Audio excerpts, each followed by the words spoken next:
RJD या कांग्रेस की team वापस लौटने का ख्याली सपना देख रही है, साथियों, ये वही लोग हैं जिन्होंने बिहार को बंजर किया है, कि उन्होंने बिहार को न स्वर्ग दिया, न स्वर दिया और न बिहार को स्वाभिमान दिया।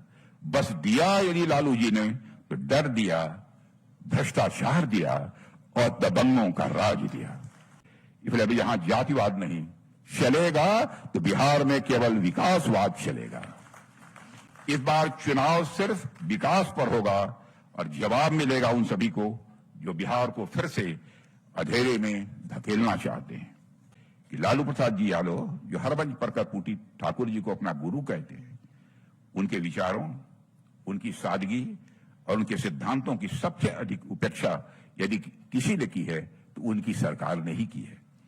कर्पूरी ठाकुर की विरासत को यदि आगे कोई ले जा सकता है तो केवल और केवल भारतीय जनता पार्टी और एनडीए ही ले जा सकते। इस न्यूज के प्रायोजक है अफजल फर्नीचर। द इकोनॉमिस्ट पत्रिका दुनिया की एक मानी जानी पत्रिका है, जिसने एक समय बिहार को इंडियाज आर्मपिट कहा था। साथियों, उसी ने नीतीश कुमार जी के शासन में बिहार की सराहना करते हुए उसी इकोनॉमिस्ट ने लिखा है कि बिहार भारत की सबसे अप्रत्याशित लेकिन शानदार टर्न अराउंड स्टोरी बन चुका है। यह उस इकोनॉमिस्ट ने लिखा है, मैं यह बात नहीं कह रहा हूं। उन्होंने लिखा है कि कैसे बिहार में सड़कें बनी, कैसे बिहार में स्कूलों में बच्चे पहुंचने लगे, कैसे बिहार में कानून और व्यवस्था में सुधार हुआ है और विकास की एक नई धारा बिहार में प्रारंभ हुई। यह उन्होंने कहा है। यही अंतर दिखता है साथियों, जब नेतृत्व मजबूत हो, नीयत साफ हो और शासन में ईमानदारी हो। मैं दावे के साथ कह सकता हूं कि हमारे चाहे बिहार के मुख्यमंत्री हों, चाहे हमारे उप मुख्यमंत्री हों, चाहे हमारे मंत्री हों, कोई मां का लाल उंगली उठाकर नहीं कह सकता कि उनके दामन पर कोई भ्रष्टाचार की दाग लगी हुई। इसलिए मेरा पूरा विश्वास है कि वही बिहार जिसे दुनिया कभी हिकावत से देखती थी, आज वह प्रेरणा बन सकता है और बन रहा है। साथियों, लालू जी कहते थे कि उन्होंने बिहार को स्वर्ग नहीं स्वर दिया है। याद होगा आपको, उन्होंने कहा स्वर्ग नहीं स्वर्ग दिया है। लेकिन साथियों, यह सच है कि उन्होंने बिहार को न स्वर्ग दिया, न स्वर दिया और न बिहार को स्वाभिमान दिया। बस दिया यदि लालू जी ने तो डर दिया, भ्रष्टाचार दिया और दबंगों का राज दिया। जिस दौर में शिक्षा की जगह जाति का कार्ड चलता था, नौकरी की जगह टिकट और ठेका मचता था, उस दौर को क्या स्वर्ग कहेंगे आप? साथियों, स्वर्ग तो तब आता है जब हर वर्ग, हर तबका बोले। लेकिन लालू जी के राज में बोलने का हक बस कुछ बाहुबलियों और उनके दरबारी अफसरों का ही था, और कोई बोलने की हिम्मत नहीं कर सकता था। गरीब, पिछड़ा, दलित, सबकी आवाज को कुचलकर सत्ता को अपनी संपत्ति बना दिया गया। उस समय को याद कीजिए जब किडनैपिंग केस में सेटलमेंट किसी सरकारी घर में हुआ करते थे। अब नाम नहीं लेना चाहता, किसी सरकारी आवास में हुआ करते थे। साथियों, मतलब जंगल राज में सत्ता में बैठे लोग सिर्फ चारा ही नहीं खाते थे, हफ्ता भी खाते थे। और आज जो आरजेडी या कांग्रेस की टीम वापस लौटने का ख्याली सपना देख रही है, साथियों, ये वही लोग हैं जिन्होंने बिहार को बंजर किया है। यह मैं आपको याद दिलाना चाहता हूं। लेकिन मैं मानता हूं कि बिहार की जनता अब जाग चुकी है। बिहार की जनता राजनीतिक दृष्टि से अब काफी जागरूक है। इसलिए अभी यहां जातिवाद नहीं चलेगा तो बिहार में केवल विकासवाद चलेगा। इस बार चुनाव सिर्फ विकास पर होगा और जवाब मिलेगा उन सभी को जो बिहार को फिर से अंधेरे में धकेलना चाहते हैं।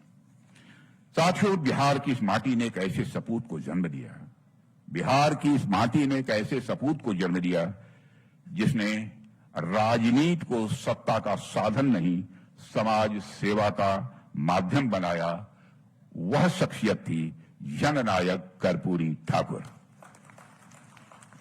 उन्होंने पिछड़ों, अति पिछड़ों और वंचितों को उनकी हिस्सेदारी देने के लिए जो कर्पूरी फार्मूला लिया, वह सिर्फ आरक्षण का गणित मात्र नहीं था, वह सामाजिक न्याय का एक पूरा दर्शन था मेरे साथियों। और मैंने भी उत्तर प्रदेश में मुख्यमंत्री रहते हुए उसका अनुसरण किया था। साथियों, आज जब प्रधानमंत्री मोदी जी कहते हैं सबका साथ, सबका विकास, सबका विश्वास, तो वो उसी दर्शन का विस्तार है जिस दर्शन को जननायक कर्पूरी ठाकुर ने दिया था। साथियों, हमारी सरकार ने सामाजिक न्याय को बढ़ावा देने के लिए जाति जनगणना की अनुमति दे दी है। मोदी जी ने राष्ट्रीय पिछड़ा वर्ग आयोग को संवैधानिक मान्यता दिलाई है। यही तो है कर्पूरी ठाकुर की विरासत को आगे ले जाना। कर्पूरी ठाकुर की विरासत को यदि आगे कोई ले जा सकता है तो केवल और केवल भारतीय जनता पार्टी और एनडीए ही ले जा सकते हैं मेरे बहनों भाइयों, और कोई दूसरा नहीं ले जा सकता। और साथियों, कितना बड़ा राजनीतिक और नैतिक विरोधाभास है कि लालू प्रसाद जी यादव, जो हर मंच पर कर्पूरी ठाकुर जी को अपना गुरु कहते हैं, उनके विचारों, उनकी सादगी और उनके सिद्धांतों की सबसे अधिक उपेक्षा यदि किसी ने की है तो उनकी सरकार ने ही की है। कर्पूरी जी ने जिन मूल्यों को, समाजवाद, ईमानदारी और अंतिम व्यक्ति तक न्याय के लिए अपना जीवन खपा दिया, उन्हीं मूल्यों का लालू यादव जी के शासन में उसके साथ क्रूर मजाक किया गया, सारे मूल्यों को कुचल डाला गया। हालांकि लालू जी सार्वजनिक रूप से तो कर्पूरी जी के साथ अपनी घनिष्ठता प्रदर्शन करते थे, लेकिन निजी तौर पर उनके लिए क्या कहते थे शायद बिहार के कुछ लोगों को मालूम होगा। मालूम है कि कुछ लोगों को नहीं मालूम। बहनों भाइयों, कर्पूरी जननायक कर्पूरी ठाकुर जी के लिए आप शब्दों का प्रयोग करते थे, ऐसा लोगों ने मुझे बतलाया। यह दोहरा चरित्र है लालू जी। राजनीति में चरित्र दोहरा नहीं होना चाहिए।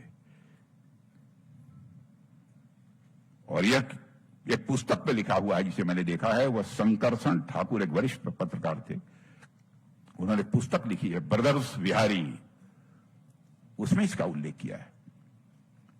और एक घटना और मैं आपके सामने यहां रखना चाहता हूं जिसे पढ़कर मेरा मन बहुत व्यथित हो गया।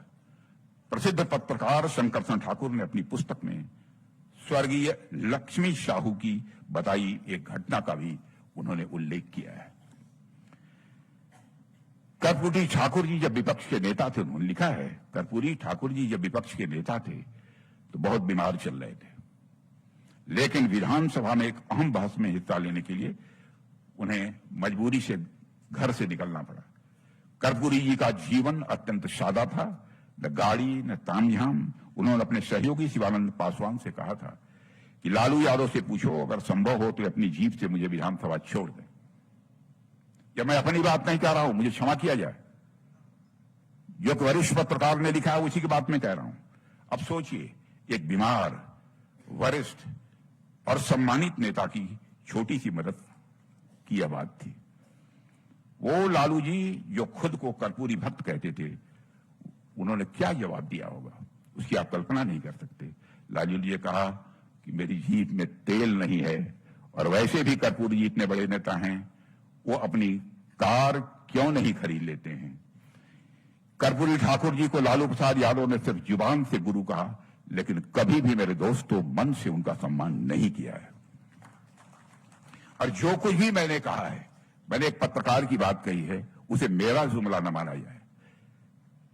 लेकिन उन्हीं कर्पूरी बाबू को सच्चा सम्मान तब मिला जब हमारे प्रधानमंत्री नरेंद्र मोदी जी ने मरणोपरांत भारत रत्न की उपाधि से अलंकृत किया। इसीलिए मैं कहता हूं कि हिंदुस्तान की अकेली राजनीतिक पार्टी भारतीय जनता पार्टी है जिसके कृति और कथन, जिसके वर्ड्स और डीड्स, कहने और करने में कोई अंतर नहीं है मेरे दोस्तों। और मैं मानता हूं कि यह भारत रत्न यह एक सिर्फ पुरस्कार नहीं था, यह एक राजनीतिक और नैतिक घोषणा थी कि जो लोग सच्चे समाजवादी थे, जो वंचितों की आवाज थे, जो सत्ता में रहकर भी सादा जीवन जीते थे, वे ही असल में भारत के रत्न हैं, इसीलिए उन्हें भारत रत्न दिया गया। साथियों, लालू जी के मुख्यमंत्री रहते समय कर्पूरी जी की विरासत और मूल्य दोनों को हाशिए पर डाल दिया गया। विरासत और मूल्यों को दोनों को हाशिए पर डाल दिया गया। यहां तक कि न तो उनका कोई स्मृति स्थल बनाया गया, न तो उनके नाम पर कोई ठोस योजना, उनके नाम पर न कोई विचारधारा का प्रचार, कुछ नहीं किया गया। सिर्फ हमारे प्रधानमंत्री मोदी जी ने न सिर्फ कर्पूरी जी का नाम नई पीढ़ी को फिर से याद दिलाया है, बल्कि उनकी जीवन शैली और सिद्धांतों को 21वीं सदी की राजनीति का आदर्श बनाया है। शादी का फर्नीचर सेट 34,500 से स्टार्ट। AFZ फर्नीचर के ऑफिशियल यूट्यूब चैनल पर विजिट करिए विशेष जानकारी के लिए और परचेज करिए बिहार के सबसे बड़े शोरूम से।